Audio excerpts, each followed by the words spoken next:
bienvenue sur la chaîne de Nanto, le Gobelin Noob. C'est le fascicule numéro 15.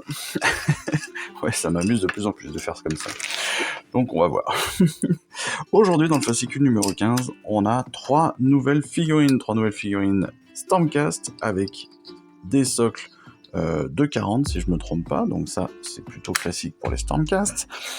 Et donc on complète notre unité de Praetors. Je vous rappelle qu'on a déjà le Praetor Primus, qu'on a reçu sur notre fascicule numéro 5, je crois, qui est en plus la figurine exclusive à la collection. Donc ça, c'est déjà une première chose qui était plutôt sympa. Mais là, on reçoit la fin de l'unité des Praetors avec des figurines et une sculpture de figurines qui, encore une fois, est magique, vraiment. Ce que je préfère moi personnellement sur les Stormcast, c'est vraiment le bas de leurs armures avec les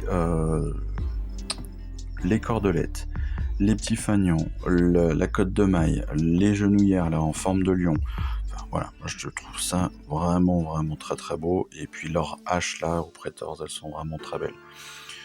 On a aussi des petites décorations pour nos socles, à utiliser ou pas, ça dépend si vous soclez, si vous faites attention à ça ou pas, si ça vous intéresse. Et puis on va avoir une petite particularité aussi sur ces figurines-là, mais on vous le dit, on vous le rappelle dans le fascicule, eh bien c'est que vous allez avoir un choix à faire sur les têtes, entre autres. Vous allez avoir pour chacune de vos figurines, là, pour les 3 figurines, vous aurez le choix entre 2 têtes, soit une tête casquée, soit une tête à nu. Apparemment, je suis en train de regarder, j'ai 1, 2, 3... non, j'ai 4 têtes casquées, et 2 têtes à nu, pour pouvoir reprendre un petit peu cet effet-là. Donc c'est plutôt sympa, moi j'aime bien avoir le choix.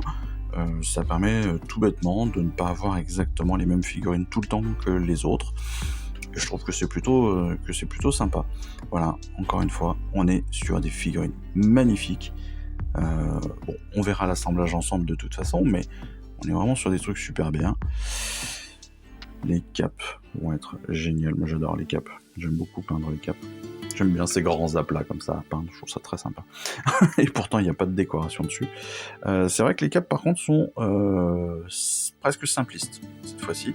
C'est-à-dire qu'il n'y a pas du tout de décoration, même en bas, alors que il y en a sur les illustrations, ce qui veut dire que là, ils les ont faites à main levée. Ce qui veut dire que c'est pas la même chose, quoi. Travailler à main levée ou repasser sur de la sculpture, c'est pas pareil. Mais bon, écoutez... On verra ça, et on va pouvoir découvrir ça ensemble pendant nos moments de peinture, justement. Allez, on ouvre notre fascicule numéro 15, avec tout de suite quelque chose qui va nous sauter aux yeux, c'est qu'on n'est pas tout à fait comme d'habitude. Vous voyez qu'on a une très très grosse partie de jeu cette fois-ci, et ça c'est intéressant, on verra tout à l'heure pourquoi. On débute surtout... Encore une fois, sur du fluff. Le fluff, évidemment, c'est tout l'historique, c'est la connaissance de l'univers Age of Sigmar. Cette fois-ci, les cités de Sigmar, qui sont des bastions de civilisation dans les royaumes mortels. Partout où les éternels de leur âge reprennent des terres au chaos, de courageux pionniers le transforment en métropole prospère. Chaque cité est farouchement gardée par des humains, les Duardins, des elfes, qui y résident, des Aelfes. Voilà. Et donc différentes cités, Bastion de l'Espoir, le Cœur Sacré, Hammerhall bien évidemment, et puis Misthaven. Et ça, je vous le laisserai découvrir tranquillement, tranquillement, voilà, tout simplement. L'assemblage, encore une fois, on aura une vidéo qui sera spécifique là-dessus, donc on va quand même aller assez vite dessus, mais, comme je vous l'ai dit, on va avoir le choix de pièces pour plusieurs choses. Soit, donc évidemment, les têtes, comme je vous l'ai bien précisé, mais aussi sur les petites décorations. Voilà, il vous laisse le choix entre les 3 décorations. À vous de vous dire lequel je veux avec lequel. Ou bien, si vous êtes un petit peu comme moi et que vous aimez bien socler vos socles, hein, si vous aimez bien décorer les socles, vous voyez par exemple sur cette figurine là que j'ai, c'est une figurine gratuite des magasins Warhammer. Voilà, moi j'ai mis des petits bouts de liège, j'ai surélevé le personnage sur des petits bouts de liège, comme ça me permet d'avoir un truc un peu plus vivant, un peu plus voilà, qui donne de la vie à l'histoire en fait et au champ de bataille. Sur le montage, comme d'habitude, on en reparlera pendant la vidéo montage, mais comme d'habitude, je pense qu'on va être, en tout cas pour ma part, sur du sous-assemblage. Je ferai un montage à blanc, bien évidemment, pour vous montrer le résultat, mais on va être, pour moi, sur du sous-assemblage, parce que j'aime bien, encore une fois, peindre plus facilement derrière les armes, derrière les capes, donc bon, on en reparlera, mais voilà, rien de bien compliqué. Il n'y a pas 50 000 pièces à choper. Elles sont assez grandes. Il n'y a pas de choses fragiles, quasiment. Donc, assez facile. Voilà. Si vous montez ça avec vos enfants, parce que voilà, pour une fois, vous avez envie de faire ça, les Stormcast s'y prêtent très très bien, je trouve, parce que ce soit en termes de peinture ou en termes de montage, c'est quand même beaucoup plus facile à faire que de l'Oruc, hein, clairement. En termes de peinture, de plus en plus de peinture, et c'est très très bien. Donc là, on est sur 7 peintures différentes. On reprend évidemment un petit peu le schéma du Praetor Primus, hein, mais on nous le redétaille. Donc c'est très très bien. On va pouvoir aussi, voilà, ils nous disent comment avancer comme il faut, toujours sur les mêmes idées, avec la photo finale qui nous permet de retrouver là où est-ce qu'on devrait être quand on aura fini tout cela. Et puis ensuite, chose amusante, vous allez voir, donc c'est ce que je vous disais, on a une grosse partie règles et bataille à la fin de ce fascicule numéro 15. Pourquoi ? Eh bien, c'est amusant, la semaine passée, sur ma vidéo numéro 14, je vous disais, ce qui sera intéressant sur les règles, c'est que petit à petit, on puisse se faire des photocopies, des fiches d'unité, peut-être, pour se faciliter la vie.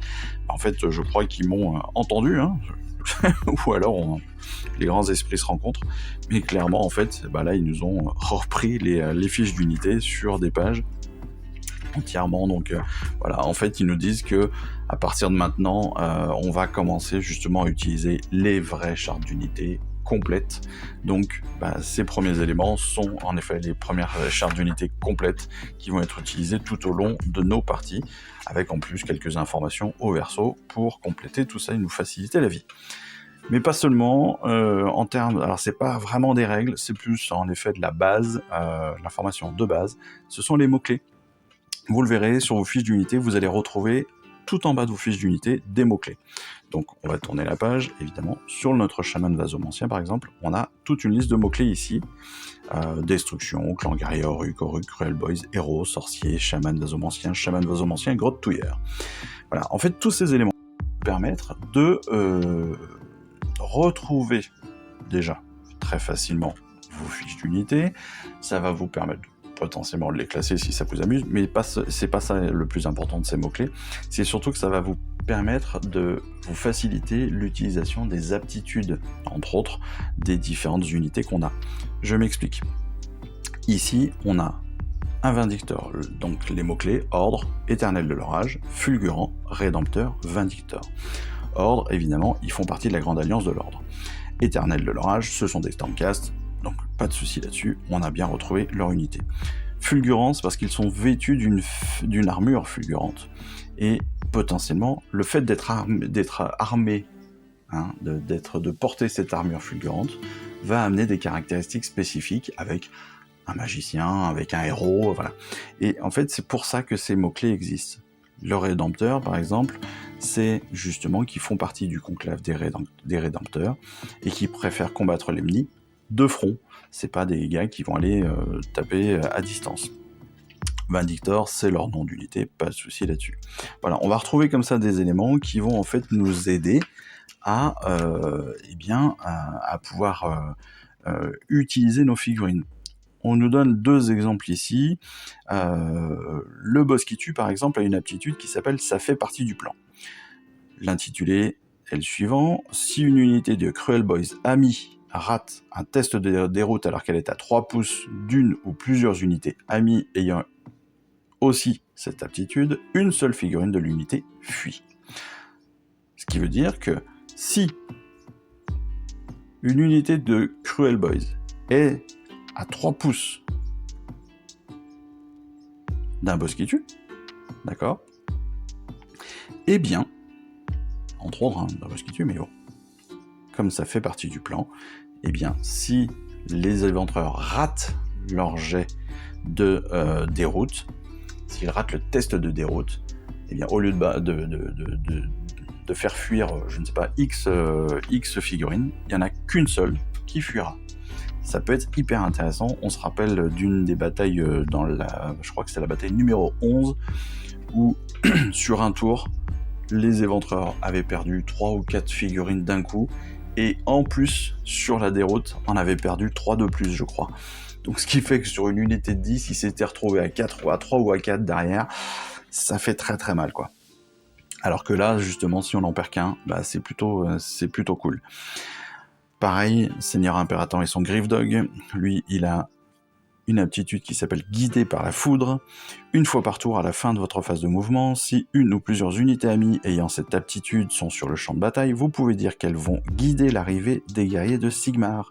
Si vous le faites, vous choisissez une unité éternelle de l'orage fulgurant, donc c'est bien ce qu'on retrouve dans la charte d'unité des Vindictors, donc une unité éternelle de l'orage fulgurant ami, avec une caractéristique de blessure de 3 ou moins, qui est en réserve, et quand vous utilisez l'aptitude d'allégeance descendant de l'orage, pour placer l'unité sur le champ de bataille à cette phase, vous pouvez la placer à plus de 7 pouces des unités ennemies au lieu de 9. Voilà, vous pouvez en gros les mettre plus proches que ce que les autres pourront faire. Voilà, ça va permettre donc ces mots-clés de retrouver à qui je vais pouvoir balancer un sort, à qui je vais pouvoir transmettre une aptitude, à qui est-ce que je vais pouvoir aider, qui est-ce que je vais pouvoir frapper, voilà, tout ça. Et en fait, ça va aussi reprendre des informations très simples, du type qui est un héros, qui est un magicien, qui est un chaman, qui est un musicien, voilà. Tous ces éléments-là vont pouvoir vous permettre de faciliter votre jeu, tout simplement. Et donc, de compléter votre palette de sorts et d'activités dans vos différentes phases de tour. Ensuite, comme je vous l'ai dit, les grands esprits se rencontrent. On a 3 pages avec les chartes d'unité. Tout d'abord, le chaman vasomancien.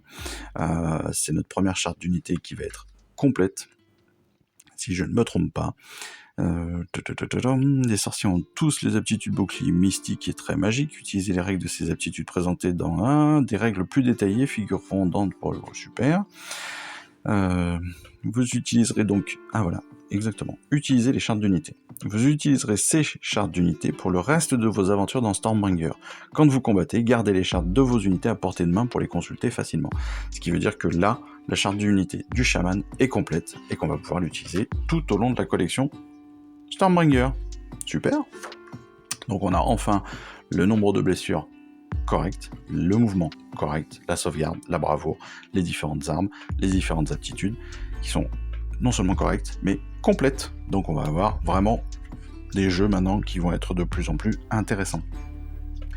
On nous rappelle évidemment 2-3 petites infos par rapport aux personnages, donc ça aussi c'est super sympa, parce que ça va nous permettre de faciliter encore une fois l'utilisation de chacun de nos personnages, chacune de nos unités. Là on a les égorgeurs, les embrocheurs, et au dos, on a quelques petites infos sur les égorgeurs et sur les embrocheurs. Voilà, c'est super sympa je trouve. Honnêtement c'est très bien fait, c'est très facile à comprendre, et ça permet de faciliter notre jeu et d'améliorer surtout notre jeu. Voilà, et la dernière page de fiche d'unité qu'on reçoit, ce sont donc les chartes d'unité du chevalier, la chevalière Arcanum, et puis des Praetors. Donc ça aussi très très très cool, surtout que maintenant on en a 4, et qu'on va pouvoir se bastonner comme il faut. On finit évidemment ce fascicule numéro 15 avec notre partie de test. ça c'est un moment qu'on attend tous à la fin de la semaine, c'est la partie de test avec notre nouveau fascicule. On va reprendre évidemment les différentes figurines dont on a la charte d'unité complète, ça va être plutôt cool, et on va pouvoir faire une vraie petite baston. Allez, on annonce ensuite les nouveaux numéros qui vont arriver donc avec le colis numéro 6. Les premiers, on les a déjà vus la semaine passée. Ce sont donc les premiers décors. Les premiers décors entre primitifs, je crois que c'est comme ça que ça s'appelle. Donc ce sont 6 décors différents.